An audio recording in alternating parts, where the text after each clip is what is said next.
Италия әлемдегі ең ерекше және қызықты мемлекеттердің бірі. Ол Еуропадағы ең әдемі және алуан түрлі ландшафтарға, әлемдегі тарихтың, мәдениеттің және өнердің ең үлкен қазыналарына ие. Италиядағы Милан қаласы сән мен бизнестің астанасы болып табылады.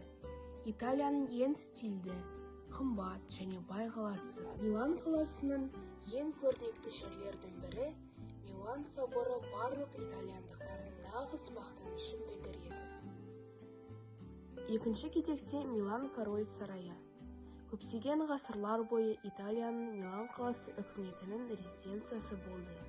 Бүгінде ол мәдени орталық ретінде қызмет етеді және халықаралық өнер көрмелерінің үйі болып табылады. Ол 7000 шаршы метрді алып жатыр. Миландағы Дель Новеченто мұражайы әлемдегі ең алғашқы және ең танымал заманауи өнер мұражайларының бірі. Онда 400-ге жуық туындылар қойылған.